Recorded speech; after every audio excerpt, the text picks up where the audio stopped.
And today, my name is John Beethan, and Lisa Davies down below or above or however they are on your screen is with me. She's the co-host. She's in the UK. I'm here in Southern California, Carlsbad, just north of San Diego. And we are blessed and pleased to have Karen Berzanski, who was on a previous episode of Alternative Health Tools. And this program's all about really interviewing and talking with healthcare practitioners and experts about alternative health tools. And so, Karen, Lisa, welcome. Thanks, John. It's great to be here. Yeah. So the reason we're here is because in the podcast we did with Karen, or that I did with Karen, discovered that she's like one of her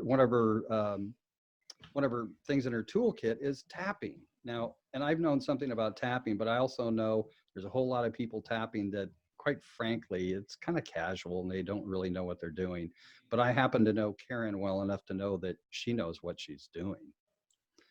So, and I can't wait to hear all about it. And I've followed your story on your website, Karen, and it's just an amazing story and journey you've been on. And I can't wait to hear how kind of tapping was the kind of, I guess, the transformational one for you is what I was reading from your website. So yeah, I mean, I'm excited to hear. I would have been so into it had I not had such a crazy experience with it and had such a real firsthand experience with tapping. So would you like to share your experience with us? Sure. And I tend to go long when I tell my story, so feel free to interrupt and ask questions. Tell me I'm just going out on a tangent. So in 2008, I was living and working in New York, and I was on my way to work, and I was crossing the street in Chelsea on 25th Street and 11th Avenue. And I was about halfway across the street, and there was a lady making a left-hand turn onto 11th Avenue, and she didn't see me. And she hit me on the right side of my body. I was flung up onto the hood of her car. I hit my head on the windshield, was flung back to the concrete. I landed on my left hip, and she ran over my right ankle. And I was very lucky in the grand scheme of things. No broken bones, no fractures, but I had herniated discs in my upper and lower spine, damage to the sciatic nerve in my back. And what started out as very concentrated left hip and right ankle pain kind of started to morph into this all over my body pain over time, because what happens with physical pain is that when it's so concentrated in one area of your body and it's not properly treated, the rest of your body tries to help, which basically means the pain spreads, which I had no idea. I didn't know anything about the nature of pain or post-traumatic stress or anything at that time. So I just got completely blindsided by what was happening to me physically, emotionally, mentally, spiritually. And it got a lot worse before it started to get better. And I was going to all the traditional doctors, family physicians, chiropractors, sports medicine doctors, physical therapists, massage therapists. Nothing was working, and the pain was getting worse. And there was a point where I couldn't even walk because the pain got so bad, and the pain started appearing in my knees, which was like the worst thing ever. It was like this like hot iron in both of my knees that I'm like, and at the time too, like I didn't even relate the knee pain to the accident pain, because the pain going on in other parts of my body that weren't my hip or my ankle, I just thought were random. And like, I was like, I didn't know what was happening. So I was like, oh, this is just my bad luck, Now knowing the nature of pain, I understand that when one thing is off, it causes an imbalance in your entire system. So a pain in your hip can cause a pain in your knee, which seems weird, but it all makes sense to me now. So nothing was helping, and then it wasn't until 2.5 years after the accident, 2.5 years, that I met with a therapist about an unrelated issue. And I was telling her about all the symptoms I was having and everything. And she's like, wow, she's like, you really went through some pretty intense PTSD. And I was like, what are you talking about? And she's like, yeah. She's like, oh, everything you're describing, that's post-traumatic stress. And I was like, what? I was like, I thought you can only have PTSD if you've like come back from war or gone through like a natural disaster or something. And she's like, oh no, you could have PTSD from just about anything. And that was a mind-blowing moment for me. So then I started researching the shit out of everything PTSD, and everything started to make sense for me. Cause I was like, oh my God, why didn't any doctor tell me that I could have PTSD from being hit and run over by a car? I was dumbfounded. So I just kept doing my research because I was still not getting any better physically. And I had also lost my job and moved twice. So if you want to add stress on top of stress, I wound up, it was the 2008, the Great Recession. I wound up moving from the East Village to Queens back to New Jersey with my parents. And I found this man named David Berzelli, Dr. David Berzelli, via a life coach that I had started working with. And he does this thing called TRE, which is trauma releasing exercises. And she told me he was doing a workshop up in Connecticut. And I was like, I'm down for anything, you know? So I went to this workshop. It was like 3 days. And I was just like, everything that he was saying was just like ringing my bell, you know? I was just like, this makes so much sense. And what he did is created this series of 7 different physical exercises that are designed to get your body to tremor. And so what happens after a trauma, like a car accident, is that your body naturally wants to tremor. You know, like you'll see people and they'll be shaking because but that's your body's way of releasing the trauma so that the trauma doesn't get stuck in your physical system. So he's created a series of 7 exercises to get your body to tremor naturally, the same way that they would want to after a trauma, be it physical or something else. And if I may say, in the animal kingdom, animals do that naturally. Yeah. And specifically, the first time I witnessed it is when I was living in Santa Fe. A bird flew into my window, and it dropped. And I went out I went out to do something about it, and all of a sudden it started shaking. Yeah. Yeah. Because that's their natural response, and they don't resist it. But as socially conditioned humans, we hold it all inside. And that's exactly what I was doing. I was holding it all inside. I was pushing it all down. I didn't want to feel it. I was like, no, I'm stronger than this. I'm going to mind over matter. Fuck this shit. You know, like I was like running and doing Taibo and doing yoga like 2 weeks later, you know, which was stupid. And I hurt myself doing it. But I was so like mentally willful that that's just what I was doing. And, you know, that's based on how I was raised and everything else, and socially conditioned, blah, blah, blah. So everything that Dr. Berzelli was teaching us made so much sense. And I was just like, this is brilliant. But what was interesting is that I couldn't get my body to tremor. Like everyone else in the class could do it.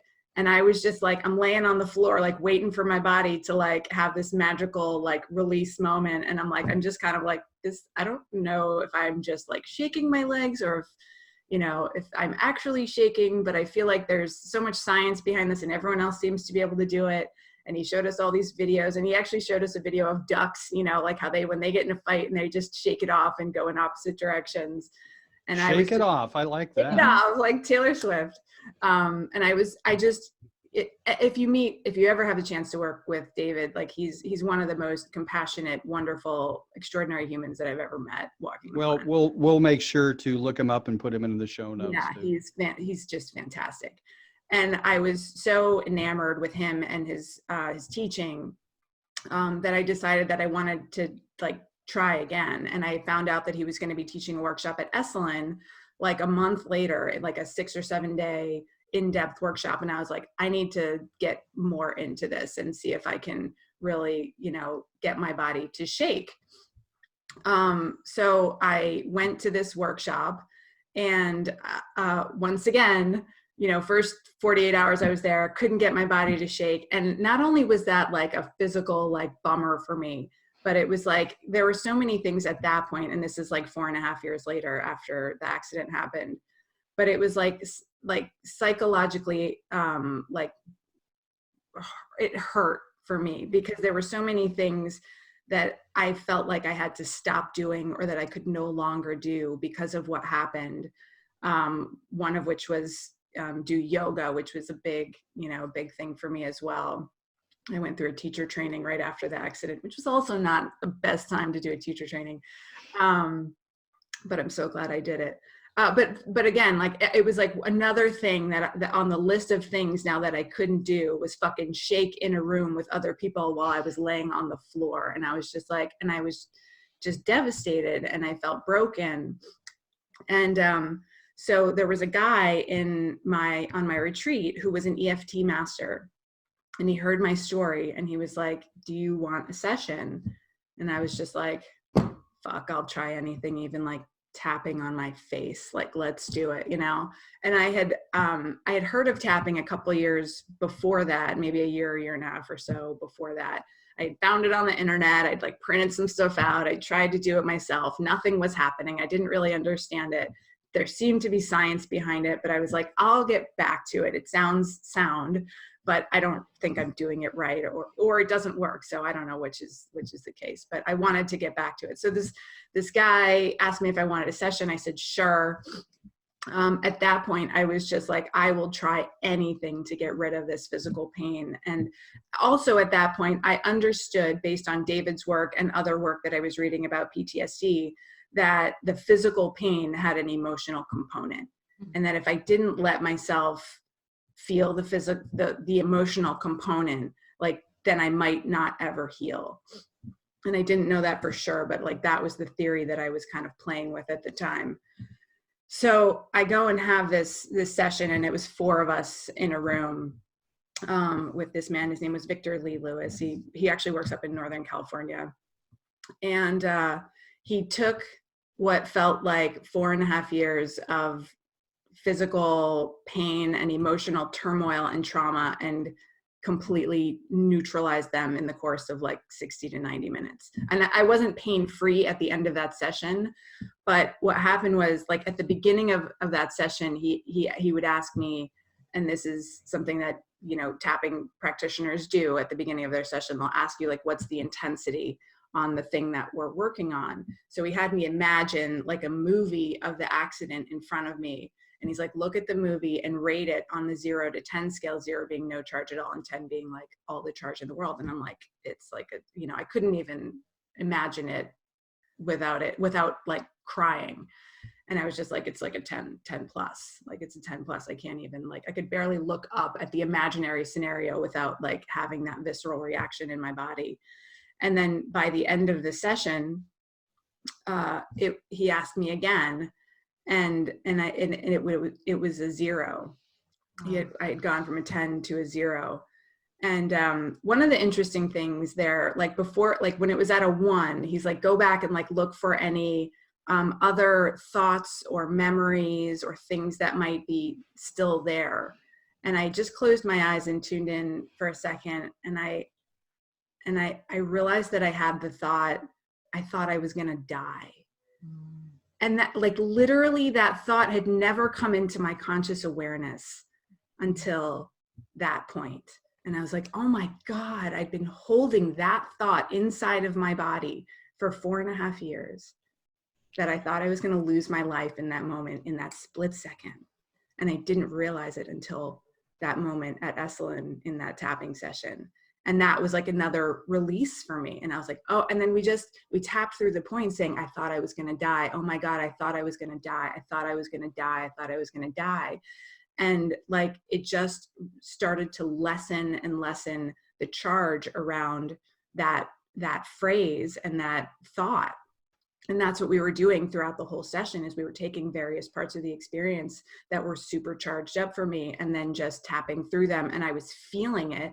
I was letting the emotions come up, because the emotions that came up were the emotions that I felt in the moment of those things happening, that I didn't actually fully process in my physical system. So they were still living in there. And that's essentially what was causing all of the physical pain, because I had so much emotional stuff that I had pushed down or wasn't even consciously aware of, that was still living inside of my physical body. And it was as I started to uncover and release and like go in layer by layer of all of those thoughts and emotions and memories and feel them and be like, oh my God, it was like this massive emotional release. And by the end of it, I was like emotionally exhausted, but I didn't have a charge on the events. And he would ask me like, what's the charge again? And I literally went from a 10 plus to a 0. And then I was like, well, this is great, but how long does this last? And he's like, well, it doesn't go away. And I was like, we'll see about that. And, you know, long story short, like I've now been able to retell the story like I'm talking to you right now with no emotional charge, right? And before, like I could barely open my mouth without like starting to cry or starting to shake and then holding it in and then trying to push it down. So what I realized is that all of that emotional stuff was not just the cause of the physical pain, but it was also a huge component of the PTSD. And so I got just massively curious about what this dude had done to me and this magic that he performed. And I just, you know, after that retreat, I just kept tapping, and I just got really curious about tapping, and I started learning more about it.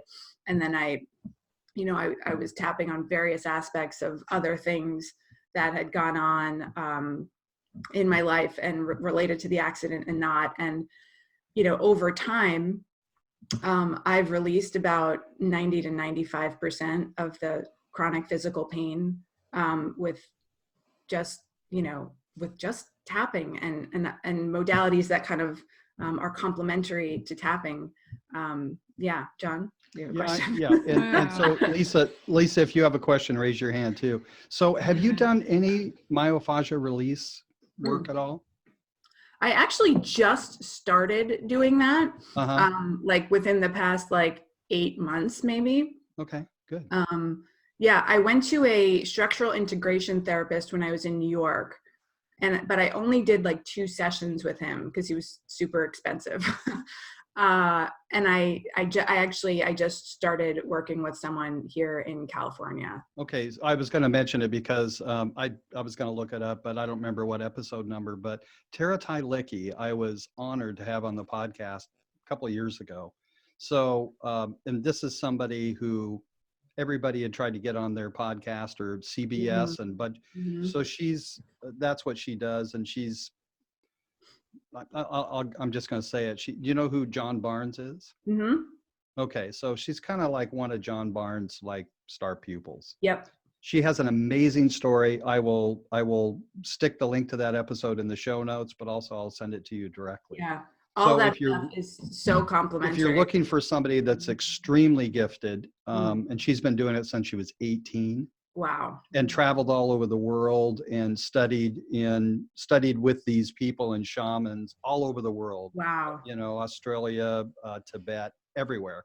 Yeah. And she's in La Jolla. Oh, wow. Cool. And totally accessible. So when you come down to visit, which I know you will. Oh, I definitely will. I told you, did I tell you I have to go visit my doctor at the Chopra Center, Dr. Tim. You have to visit him? I have to, yes, because he's amazing. Oh, good. Good. I met him right after Esalen. I drove down the coast. I stopped in at SLO, San Luis Obispo, and then LA, and then I drove down to Carlsbad for a week to do their Perfect Health program at the Chopra Center and learn all about Ayurveda, which was such a great tail end to the Esalen thing. Yeah. Because so opened up at Esalen, and like, you know, we got like, you know, these abhyangas, these like oil-based Ayurvedic massages every day that we were there. So like my body was so open, and I was just like, all of that release just continued to happen while I was there. And like on the last day at the Chopra Center, I was just like such an open channel that like, you know, the woman started working on me, and like I just like, there was a point when my arm just kind of like went like, did like a whole spasm, and I was just like letting it happen at this time. I was like, you know, I'm throwing shame and embarrassment out the window. I'm just gonna let my body shake if it needs to shake, because clearly like there is stuff that has been building up that just needs to come out. So yeah. So Lisa, what is it you're moving to Southern California? Oh, it's definitely a place that's very close to my heart. And every time I've been, which has only been twice, but yeah, just I felt at home there. It's a really beautiful place. And actually, when I first came into LAN, which was last June, I'd been in America for a number of weeks before. I'd started off in Rhode Island, and then I went to Colorado, and then I came to Carlsbad to visit my cousin. And as I came into land, I started crying, and I thought, wow, there's something quite special about this place. And it didn't disappoint me. So yeah, I'd love to come back very soon when this social ban's lifted. Yeah. So Lisa, do you have any questions at this point? It was just very kind of moving, your story, and very powerful experience. When you said that you went from a 10 to a 0, I mean, that's kind of in your head, you kind of expect to maybe release some pain, but going from a 10 to a 0, that's something. And my question is really for anybody out there, you know, who can this help? And, you know, in your experience of working with people, what types of people are you helping and supporting with tapping? Yeah. And I just want to say, it wasn't like a 10 to a 0 on the physical level. It was a 10 to a 0 on the emotional level. And then over time, as I continued to tap and release, like then that's when the physical pain really started to dissolve. But yeah, I mean, this is good for anyone who has, you know, stuff that they've gone through that they feel like they haven't fully processed. And, you know, so much of what we haven't fully processed is not in our conscious awareness, you know, and a lot of times we think we're over stuff and we're really not. Like there's still components of that are lingering around in what I call the swampy area of your brain, where all that hidden programming and old stories, they kind of live, but you're not aware of them. And those are the things that are actually ruling your life, your physical life, and your, you know, the results that you're getting or not getting in your life, your relationships, your jobs, how you show up, all of those things.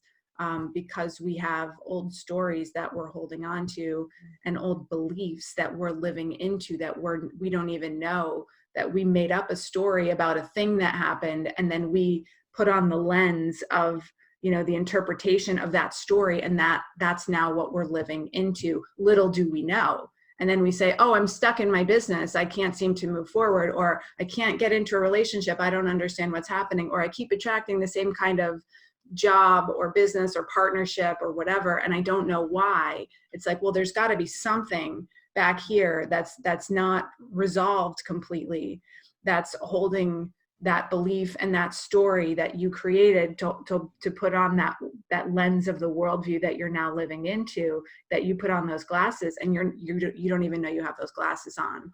So anyone who feels stuck in any way, I think tapping would be an awesome tool to kind of start to dig deeper to figure out what the root cause of that stuckness might be, or that issue might be.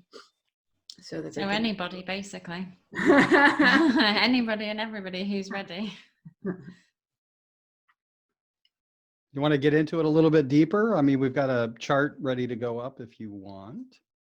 Sure. Or you don't need the chart. So help me out here. I got up at 3 o'clock this morning. See, I can't even talk. So it's like sleeping disorders. Helpful? Sleeping disorders. Well, again, like that could be the result of just about anything. I could bet you $100 that there's something in your past that is unresolved. And I would ask, so the first question I would ask with that would be, when did your sleeping issues start? Like two years ago, but they're not sleeping issues. Yeah. I would just, it'd be nice to have a tool to be able to release and relax and fall asleep and not wake up until. Well, I mean, you could use tapping like that too, just to like calm down and relax. I mean, there's a lot of stuff around sleep that you could check in on, in addition to doing some tapping. Like, you know, make sure your screen is off 2 hours before you go to bed. Make sure you know, you could turn your Wi-Fi off. You could not watch the nightly news. Like all of those things affect your sleep too. Oh, And again, like if you have, issues at work or issues in relationships that are not being dealt with, like that's going to cause issues with your sleep as well. I mean, I had nightmares for years around the car accident. That was a big part of the PTSD that I experienced. And it took a really long time to, like, that was one of the last things to kind of fall off. It took a long time because my body just didn't feel safe. And there was still just some unresolved fear and whatnot kind of lingering around inside of me. And, it took a little bit of time, and also journaling really helped actually with that too. Because I was tapping, but I was still having nightmares, and I was like, I got to figure this out. And I couldn't find anything to help me. And so I just started writing. I started writing for like 5 minutes in the morning and 5 minutes before I went to bed in the evening. Nothing, life altering. Like it wasn't like a big, like I have to write whatever to make myself sound smart or to write something prolific. It was just like, I would write about my day, or I'd write about whatever was on my mind just for like 5 or 10 minutes. And that was it. And that really, really helped. So it's like, sleep is a multifaceted issue, as all issues really are. But it's always like the symptom is always different for everyone, whether it's a sleep issue or a weight issue or a stuckness issue or a relationship issue. Like that's the symptom of the thing that we need to dig a little deeper on. Okay, well, let's do a little tapping. All right. Let's just say my sleep thing, I don't think it's a disorder. It's just, I mean, when you fall asleep at 7 o'clock at night. Yeah. I mean, I'm getting enough sleep, and then I sleep an hour in the afternoon. Yeah. But anyway, so continue. So you want to do some tapping? You want to do a short tapping session? All right. Well, sometimes when I am tapping like this, I usually tap on just like general stress or overwhelm. I know there's a lot going on in the world right now that people are freaked out over. So we can do a little bit of tapping just to like reset and center and ground. That might be a nice place to go, because I don't like to go too deep on a session like this. Plus knowing that there's going to be a lot of people watching this, and I don't know everyone's specific situation. So I don't want to, go too deep on anything. And when I tap like this too, I use general language or universal language that will hopefully apply to everyone and not just one person's specific situation. Got it. So we can definitely tap on, I don't know, would you call it overwhelm or stressful feelings, or like, what do you guys feel right now about the current situation? Lisa? I think for a lot of my clients at the minute, it's fear. Yeah. So maybe we could tap on fear. Mm-hmm. Yeah. Cool. All right. So let me show you the tapping points? Sure. Please do. There are people watching. You want me to share that? Are you going to show me on your face, or do you want me to bring up the screen? Sure, you can bring up the thing, and then I'll we're all just going to tap together. So. Okay, there you go. All right, there's our fancy lady, our fancy tapping lady. So these are all of the tapping points on the body. And what we're going to do is we're just going to tap gently, like 5 to 7 times on each point. And we start on the karate chop point, which is the fleshy part of the outside of your hand. And you can tap on the right side, the left side. It doesn't matter. The meridians run down both sides of the body. The second point is the eyebrow point, and it's right where your eyebrow begins. And you can tap again with just 1 finger, 2 fingers. The more fingers you actually tap with, the more meridian points you're getting, because there are meridian endpoints in all 10 of your fingertips. So I like to tap on both sides of the body because you're getting more energetic bang for your buck. And if you want to tap with more fingertips, same principle. Mm-hmm. The next point is outside of the eye. It's not quite on the temple, but more on the bone, right outside your eye. And then we've got under the eye point, which is the bone right under your eye. And then we do the next 2 points together, which is the under the nose point and the chin point. So it's right on like the divot of your chin and right under the nose. And you can use 2 hands, or you can do top 2 fingers, bottom 2 fingers of 1 hand, doesn't matter. And the next point is the collarbone point, which is right on your collarbone or right below it. You can also do the collarbone point like this. And just pat on your chest, and you can just kind of feel it out. You can kind of go back and forth and feel like what gives you the bigger release or what feels better for you. Doesn't matter. Always just feel it out and use your own intuition. The next point is the under the arm point, which is about 3 to 4 inches underneath your armpit, right where the bra line is for women. And again, one side, the other side, or both sides. It doesn't matter. And you can do it like this, or you can do it like this. Doesn't matter. The next point is the liver point, which is right where the underwire of your bra would be for women. So right about this point on your body, and then you can kind of estimate where that is. Then we've got the wrist point, which there are 2 ways to do the wrist point. I like to do it like this because again, you're getting all 10 of your fingertips, but you can also just bump your wrists together, whatever's more comfortable for you. And then the last point is the top of the head. And those are all the points. And once you go through all of those points, that's considered 1 round of tapping.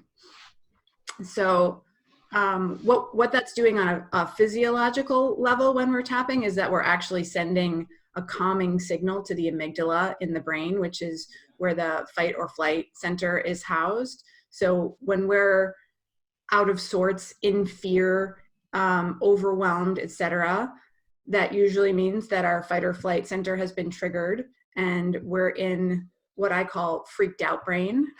And then when we tap, there's a calming signal that is sent to the brain. This has been scientifically proven, that tells the fight or flight center that it's safe to turn off. And then we move into what I call peace brain, or what Harvard cardiologist Herbert Benson calls the relaxation response. And that helps us feel more grounded, more centered, more focused, more at peace, etc. So that's the place we want to live in most of the time, because that's where all of our creativity comes from. That's where our best ideas come from. That's where our nicest personality comes from, you know? When we're centered and grounded, other people want to be around us. When we're in freaked out brain, like, you know, nobody wants to be around me when I'm in freaked out brain, not even myself. So what's cool about tapping is that it doesn't take very long to get that relaxation response turned on. So how long is it that you tap on each? Oh, I'm sorry, Lisa. No, but please. How long? Well, how long do you tap? It's just like 3, 5, 7 taps. Oh wow. We're just as we're tapping, what we're going to do is we're going to say very specific words and phrases when we're on each point based on what we are tapping through. And so we'll say one phrase on one point, and then we'll say another phrase on another point, and another phrase on another point. And you can just follow along with me. Like, I'm just going to toss out phrases. I never really know exactly how this is going to go. Okay. Did you have a question? My only question was, that was a great exercise, and thank you for sharing. So if people are at home wanting to try this, how often should they be doing it? So we've said, you know, a number of taps on each point. How often should they be doing it? How frequently? How frequently should they be tapping? Yeah. I mean, it depends on what's going on for them. I like to tap a little bit every day. I always say tapping is like going to the gym. It works when you work it. You know, you generally speaking, you always feel better after you tap, unless if you're tapping through a really big thing, then you might feel emotionally exhausted, which is actually a good thing. And all that means is that your body needs to sleep, rest, and be hydrated and taken care of, because it's processing and it's integrating the stuff that came up. So once a day would be sufficient. Yeah, I would say once a day would be wanted to do more, they could. Yeah, once a day would be awesome. Awesome, thank you. Yeah, and you don't need to do it for like 30 minutes every day. Like, you could literally just do, you know, 1 round on the karate chop point and 2 or 3 rounds on the body and be like, I feel great. It's awesome. That's all I needed today. And do that maybe like once or twice a day. And if you start to get overwhelmed, like that's a great point to be like, oh, maybe I should just tap through the points, you know? You know, what's interesting as I'm thinking about it, it's like often I've been in meetings where somebody goes into a kind of a deep dive emotionally, you can tell, and they do this. Yeah. You It's know, fascinating. It's so fascinating. If you watch people and even yourself, you'll see yourselves go like, and it's like, oh, look at that. I'm tapping on a point. Or you'll oh, go, let me see about that. yeah. Or even like, you know, and you'll just put your hand on your heart. Oh, that was so emotionally touching. Thank you. Yeah. It's really cool. And also, just to rewind a second, if you notice when people are like at a table and their foot starts to go, you know, Yes. that's like their body trying to release something. David Berzanski talks about that when he says when he works with like fire people or policemen, and he goes into a room and works with them, like everybody under the table is shaking their feet. And he's like, that's because they're so stressed out and they've gotten so much trauma over the course of their careers that their body is constantly trying to get it out. So whenever you notice someone doing that, maybe be gentler with that person because they're trying to release something. Interesting. Yeah. All right. So let's tap. One very important thing that I always like to remind people of when we're tapping is that it's really important to stay hydrated. Okay. Well, my water's in the other room. Yep. If you have water, take a sip of water. We're working with the body's electrical and energetic system, and water is a conductor of electricity. So when we're well hydrated, the energy moves faster. So, all right. So we're just going to work on then this fear. Normally when I do the karate chop point, we'll go what I call 3 rounds on the karate chop point, but just for the sake of time, we'll just do 1. And then we'll move through the points and we'll see where we wind up. Okay, so I'm going to start, and then I'm going to tap on a point. Just tap along with me. I'm going to say a word or a phrase, and then just repeat it back, and we'll just move through the points a couple of times. And another real quick reminder: this is tapping, not pounding. You don't need to tap very hard on your body. One time my mentor tapped underneath her under the eye point so hard that she popped a blood vessel, and it didn't heal for 6 months. So be gentle with yourself. Great tip. Just gentle. Okay. I bet it must be hilarious watching football players do it. Oh, I don't know that I've worked with any football players, but I'll put you in touch with somebody. I know somebody. And of course, but I'd be happy to try it with a football player at some point. Yeah, I'm sure they've got stuff too. Mm-hmm. Okay. And if anything comes up for you, Lisa and John, while we're tapping, like a memory or an emotion or a phrase or a thought, feel free to just throw it out, and I'll integrate it into our tapping language. Okay. Okay. So so just repeat after me. Even though, or if one of you just wants to repeat, Lisa, do you want to just be I call it my echo? I can be your echo. Okay, if you're comfortable with that, John. Great. I am. Even though there's all this fear. There's all this fear. Around everything that's going on. Oh, and real quick, before we move forward, if you could just take a moment to tune into the fear and notice where it is in your body. And if you had to give it a number on the 0 to 10 scale, 0 being no fear at all and 10 being like I'm completely freaked out, where would that number be? And just go with the first number that comes to mind. So for me, it's in my throat and it's a 3. Okay, great. So everyone following at home, you can just rate yourself and write that number down. Okay. So all of this fear, even though there's all this fear around everything that's going on. Even though there's all this fear around everything that's going on. And it's keeping me from. Feeling calm and grounded in my body. And it's keeping me from feeling safe. Feeling safe. And there's a part of me that doesn't want to let this fear go. There's a part of me that doesn't want to let this fear go. Maybe because I feel like this fear gives me a sense of control over the situation. I feel like this fear gives me a sense of control over this situation. And if I let it go, I'll lose my defense mechanism.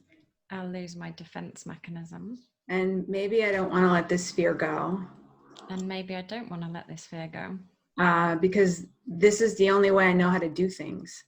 Because this is the only way I know how to do things. This is how I was raised. This is how I was raised. This is how everyone in my family does it. This is how everyone in my family does it. This is how everyone in the world seems to be doing it right now. This is how everyone in the world seems to be doing it right now. And I don't know how I would do it any other way.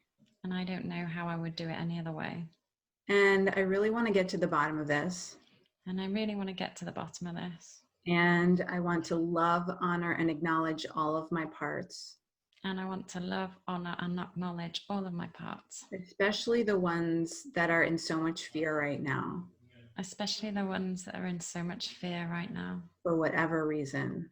For whatever reason. I would like to send some extra love to those parts of me. I would like to send some extra love to those parts of me. And thank them for showing up. And thank them for showing up. And trying to keep me safe. In trying to keep me safe. In the best way that they know how. In the best way that they know how. Okay, shake out your hands. Take a deep breath. Move that energy. All this fear. All this fear. All this stuff going on in the world. All this stuff going on in the world. All this uncertainty. All this uncertainty. I don't know what's going to happen. I don't know what's going to happen. I don't know what tomorrow's going to look like. I don't know what tomorrow is going to look like. This quarantining. This quarantining. I don't like it. I don't like it. It's making me feel really uncomfortable. It's making me feel really uncomfortable. And unsafe. And unsafe. All this fear. All this fear. All these bad things happening. All these bad things happening. All these people dying. All these people dying. All this being shaken up in my life. All this being shaken up in my life. All this change. All this change. Creating all this fear. Creating all this fear. I want to let this go. I want to let this go. I wonder if there's another way to do it. I wonder if there's another way to do it. No, probably not. No, probably not. This is my fear and I'm sticking to it. This is my fear and I'm sticking to it. This fear is keeping me safe. This fear is keeping me safe. This fear is making me feel. This fear is making me feel. Like I'm protecting myself from bad things happening. Like I'm protecting myself from bad things happening. Like it's some sort of shield. Like it's some sort of shield. But by feeling this fear. But by feeling this fear. Something bad is already happening. Something bad is already happening. All this fear in my body. All this fear in my body. This is not really the ideal experience of life for me. This is not really the ideal experience of life for me. I want to let it go. I want to let it go. But I can't let it go. But I can't let it go. I want to let it go. I want to let it go. Doesn't feel safe to let it go. It doesn't feel safe to let it go. All this fear. All this fear. I don't want to feel it. I don't want to feel it. But I feel like it's protecting me. But I feel like it's protecting me. All this fear. All this fear. All this uncertainty. All this uncertainty. I just want to acknowledge it. I just want to acknowledge it. I want to let myself know it's okay to feel it. I want to let myself know it's okay to feel it. It's okay to feel any emotions that I'm feeling right now. It's okay to feel any emotions I'm feeling right now. It's okay to feel this fear. It's okay to feel this fear. And it's okay to let it go. It's okay to let it go. The more I tap, the more I tap, the easier it becomes to let go. The easier it becomes to let go. Safe to feel it. It's safe to feel it. And it's safe to let it go. It's safe to let it go. The more I relax, the more I relax, the easier it becomes to let go of this fear. the easier it becomes to let go of this fear. It's safe to feel safe in my body. It's safe to feel safe in my body. I choose to let go. I choose to let go. And allow this fear. And allow this fear. To drip off of my body. To drip off of my body. Into my feet. Into my feet. And into the earth beneath me. And into the earth beneath me. The more I tap. The more I tap. The safer it feels to let go. The safer it feels to let go. And the more I allow myself to expand into peace. The more I allow myself to expand into peace. Any remaining resistance to letting go of this fear. Any remaining resistance to letting go of this fear. I choose to let it go now. I choose to let it go now. Any remaining resistance to letting go of this fear. Any remaining resistance to letting go of this fear. I choose to let it go now. I choose to let it go now. I choose to take deeper breaths. I choose to take deeper breaths. I choose to remember that I have control over my internal state. I choose to remember I have control over my internal state. And I can tap at any point in time. I can tap at any point in time. And right now. And right now. In this body. In this body. In this chair. In this chair. I am safe. I am safe. It's safe to feel safe in my body. It's safe to feel safe in my body. Safe to let go of this fear. It's safe to let go of this fear. Tapping into calm. Tapping into calm. Tapping into grounded. Tapping into grounded. Tapping into safety. Tapping into safety. Tapping into peace. Tapping into peace. In every cell of my body. In every cell in my body. Right now. Right now. Okay, shake out your hands. Take a deep breath.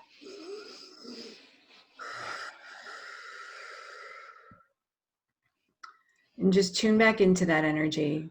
Tune back into that fear. Any sensations that you had in your body. Just notice if anything has shifted or changed or moved around. My throat chakra feels a lot clearer now. Mm-hmm. And I was saying it was in my throat chakra, but it feels like when I breathe, it's like the air flows a lot easier, a lot better. And I feel quite emotional. I feel like, I could almost release some tears. Yeah. A lot of times too, when we're tapping, I'm so glad you said that, Lisa. Like sometimes we start at one place and we start to tap and all of a sudden it's like, ooh, now I feel like I might cry. And that feels more uncomfortable than when I started, like this isn't working. And it's like, no, what happened is that you thought you were at one place and we tapped into something that was a little bit deeper. That was another layer that you didn't have awareness around. And as we tap, as the body opens up, we're giving whatever has been pushed down the opportunity to come up. So sometimes when we start tapping, it feels like the number goes up first before it goes down. And that's actually a good thing. So and the way that I'm feeling now, I feel like I'm bursting with gratitude. That's why I want to cry. It's like, oh, that's nice too. Like that can real nice. It's like the emotion of wanting to cry and release, but it feels like happy tears. It feels like I just want to burst with gratitude, and I just feel really like positively emotional about gratitude and bursting. That's the words, the language that's coming to me. So thank you for that. I'm going to receive that because it's a wonderful feeling. Thank you. Yeah. There is no wrong experience to have when we're tapping. So I'm grateful that, that you're feeling grateful and that you're feeling more open in your throat chakra. A lot of times when we're feeling constricted in an area of our body and then we tap and it's like, oh, something just opened up and I don't quite, this is still a little like, I'm always like, my mind is just like, every time this happens, I'm like, really? That's amazing. And John, did you feel anything? Oh, yes. I'm feeling a lot lighter. Good. Yeah. In terms of emotional stuff, emotionally, I just feel a lot more calm. Hmm. Mm. That's fantastic. Yeah, I don't know what else to say. I usually in moments like this, I get quiet because Yeah, and that's not uncommon too. It's like sometimes our bodies are like, oh, like it's like we've given ourselves permission to like exhale Yes. physically. And it's So- like, now I just need a moment to like integrate what just happened and feel Right. it before I can, maybe have words to wrap around it. I would say without a doubt that the energy in my body has moved down my head and closer into the core of my body and being. Amazing. I could say out of my head into my heart, but it's not quite that. But Yeah. I'm just, I think I found a new drug of choice. Yeah. And what an amazing simple exercise that anyone can do, I guess. That's part at of any the point of it, is that, you can go back and listen to this and do this again. Like this was a super short tapping session that you can do at any point during your day. And tapping is really easy. And it's funny, we can get fooled by the simplicity of it and think, oh, like that's just, it doesn't really work, or I don't really need it. And it's like, no, but like when we actually do it, when we just give ourselves, 3 to 5 minutes to just like take a moment to ground ourselves, like it can really make a big difference. And can I ask a question, Karen? Because obviously I had a positive emotional experience then. So if anyone's trying this at home and they, have such an emotional shift and they don't know what to do, what advice can we give them to do in that moment? You mean if they're feeling like overwhelmed by their emotions? Yeah, or if they think, what on earth has just happened? I'm now crying my eyes out, or I suddenly feel something that I didn't expect to feel and I don't know how to handle it. Yeah. What advice can we give them to reassure them, I guess, that this is normal and natural and just kind of go with it? What would you say? Yeah, well, I think what you just said, like just to know that that's a normal and natural and healthy part of the process, that nothing has gone wrong, something has actually gone right. I would say a really helpful tool to use if there's a lot of stuff coming up is journaling. Get it down on paper and see what else is in there, because a lot of times when we're tapping, like we're uncovering another layer. There might be a memory that comes up that's like, oh my God, I hadn't thought about that in a decade or 20 years or something, and how weird that just randomly popped up. Write it down.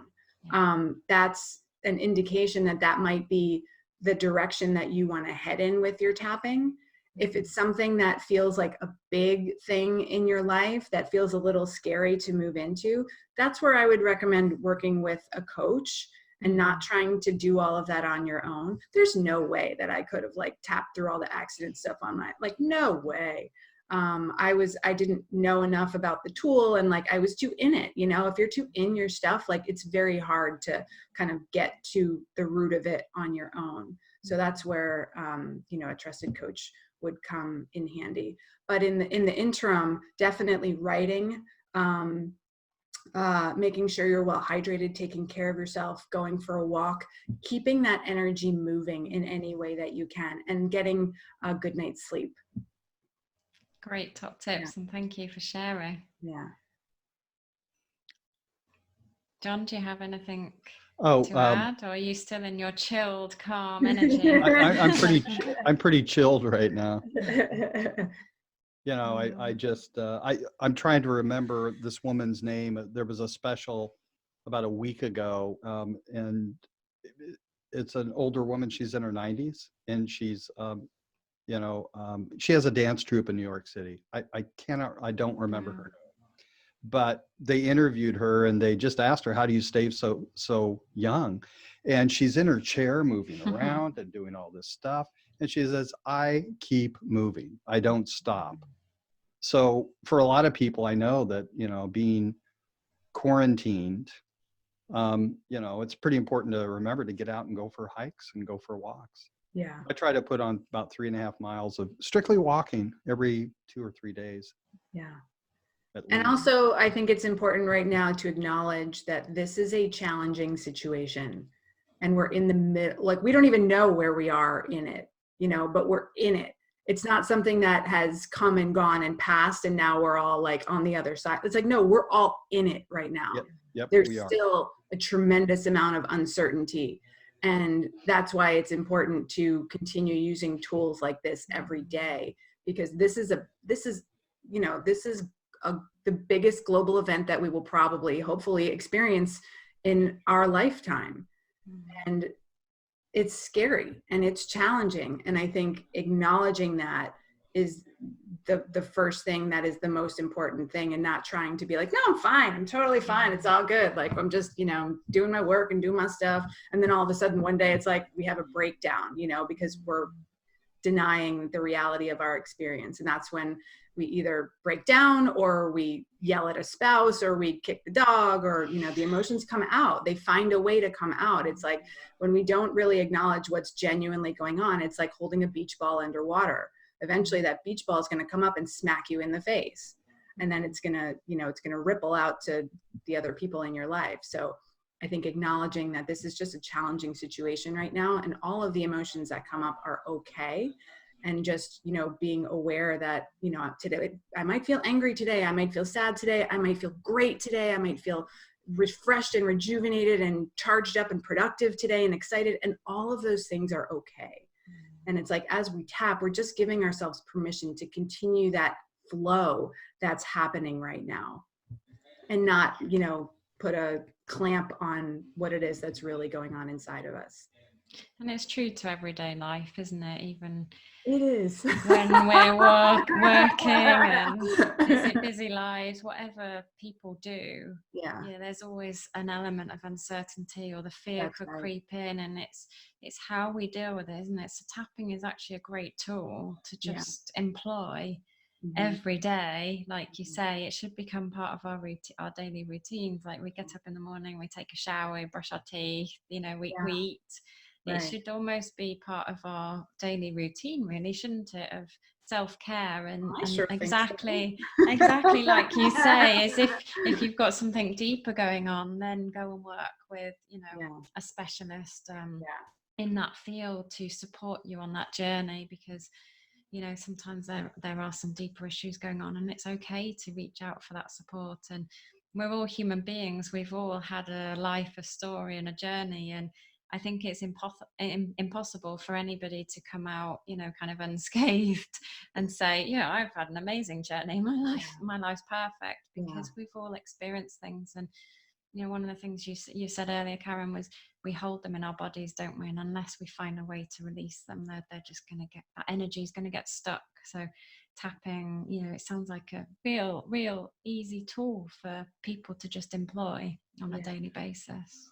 I was going to mention regarding coaching, anybody that has had success or anything else, they always say the same thing, is that I have a coach, at least one. And one thing that's really true when it comes to this kind of work is that part of the reason we can't do it for ourselves is because we're conscious to it. And in coaching, you need somebody like Karen, you did, which was basically kind of do, I don't use the word subconscious, I use the unconscious word in terms of your language pattern. It went pretty deep. So this is generally not, the reason coaches are really great is because they can help you get to the unconscious a lot quicker than you can do yourself. Although what you're describing, we can't see. What's that? We can't see what we can't see. Yeah, exactly. Yeah. So, but what you're describing and what's great about tapping is you gave us a wonderful place to start in terms of how we can start to talk to ourselves in such a way while we're tapping to release these emotions. Yeah. So once again, to just kind of go over, you are a coach, correct? Yes. And no doubt, a really, really good one. So what are some of the offerings you do? What are some of the things you do for helping people? I mean, I told you before, I think I may have said it at the top, is just being around you, just being on a video with, I mean, it's kind of like healing. I mean, it is, because you're so positive. So being around positive people is like, they say it's like surround yourself be concerned about the 5 people you spend most of your time with. Mm. And it's like, I'm going to spend more time with Karen, that's for sure. Thank you. So, yeah. So what are your offerings? Talk to us a little bit about that, and even how we can get in touch with you. Yeah, well, you can get in touch with me at theluckysoul.com. Okay. So theluckysoul.com. I say it real slowly, and theluckysoul.com. How did you come to that name? Well, I was searching for a name for my business, and I was on a walk one day, and it kind of came to me. I was walking in West Hollywood, and I was just like, "Oh, I think I saw a billboard for Lucky Brand jeans." And then I was just Lucky Soul. I'm like, it sounds kind of cheesy, but I kind of like it. But it's kind of indicative of the fact that you can get through anything. And that, I chose it because I got through something that felt so unget-throughable, and, used every tool, every resource, every ounce of energy and motivation and determination that I could to get through it. And it's my belief that anyone can do that with any situation. So, and, when we look back, when we move through these challenging circumstances, they really can be a blessing, because they really contribute to the depth of who you become in the world and what you can accomplish, and, your character.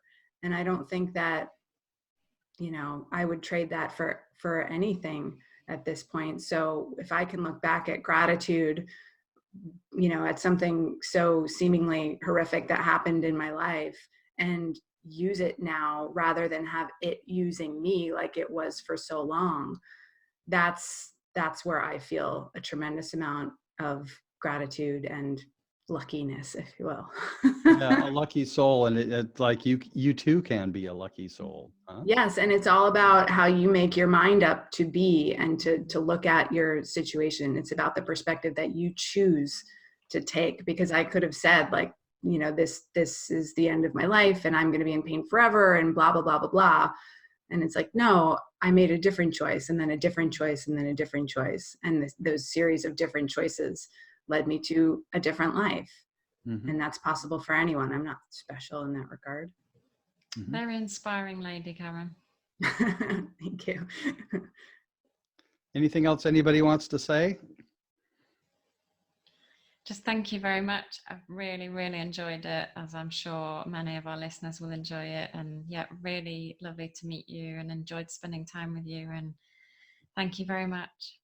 Yeah. Lovely to meet you too, Lisa, and great to see you again, John. Yes. And yeah, you can always find my latest offerings on my website at theluckysoul.com. Great. So one thing I'm going to do is I'm going to marry the video with the audio, meaning that when the audio podcast comes out, Lisa, I'll put a link to the video, and in the video, I'll put a link to the audio. So people can, consume it, digest it any way they want. And that might be helpful, especially with the exercises, so they can see how we did it. And Yep. Visual and will help. So yeah, brilliant. And so for those people that actually are subscribed to alternativehealthtools.com, the podcast, just so you guys know, is Lisa's starting to handle her own interviews as I'm doing the same over here. So we affectionately call it each other across the pond. So there's a big pond out there. She's in the UK. I'm in the San Diego area. And we're going to keep coming to you. Occasionally you'll hear both of us on a podcast, but often you'll start to hear more and more Lisa kind of interviewing the people in the UK. And it's just such a pleasure to listen to her do these interviews, partially because the accent is so charming. What can I say? Oh, thank you. Yeah, it was really beautiful. So anyway, anybody out there listening to the podcast, the top 3 places you can get follow us at are Apple Podcasts, Google Podcasts, Spotify, and just everywhere else that you do catch your podcasts. So, Karen, thank you very much. Thank you, John. It's been so much fun. Can I plug my Instagram real quick? Let's please, just absolutely. I love connecting with people on the IG. You can follow me at The Lucky Soul. Okay, so what is it again? Do that right now. Slowly. At The Lucky Soul. At sign The Lucky Soul. Yeah. Got it. Okay, good. We're going to follow you. We're going to interact. Woohoo! All right. See you guys later. Until next time. Bye. Thanks again. Bye. Bye. Yep.